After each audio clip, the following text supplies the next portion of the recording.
बिस्मिल्लाहिर्रहमानिर्रहीम। आज 14 अगस्त है। सबको यौम आज़ादी बहुत बहुत मुबारक हो। एक बहुत खूबसूरत बात है जो मैं आपसे शेयर करना चाह रहा था।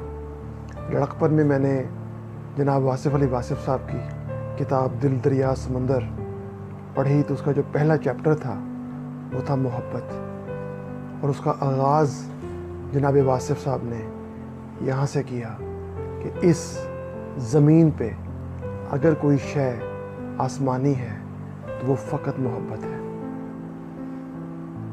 मोहब्बत बेशक एक इंतहाई खूबसूरत, इंतहाई प्यारा, मावरा, अनमोल जज्बा है। लेकिन अल्लामा इकबाल बहुत खूबसूरत बात फरमाते हैं, अदब पहला करीना है मोहब्बत के करीनों में। जिस मोहब्बत में अदब नहीं उसमें कुछ भी नहीं, वो मोहब्बत भी नहीं। तो अदब बहुत ज़रूरी है। इस कायनात के अंदर हर जगह हमें मोहब्बत नज़र आती है।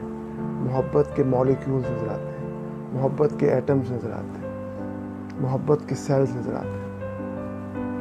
इसकी जो मैन्युफैक्चरिंग है उसमें मुझे लगता है रब ने हर जगह जो बॉन्डिंग है उसमें मोहब्बत है, जो अट्रैक्शन है वो भी मोहब्बत की वजह से है।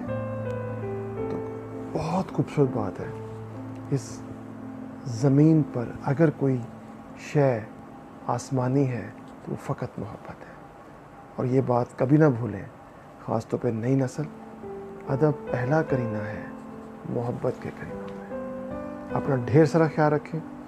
अल्लाह ताला हमेशा पाकिस्तान पर अपनी रहमत फरमाए, आप सब पर अपनी रहमत फरमाए, हम सब पर अपनी ब्लेसिंग्स रखें। आमीन। पाकिस्तान जिंदाबाद।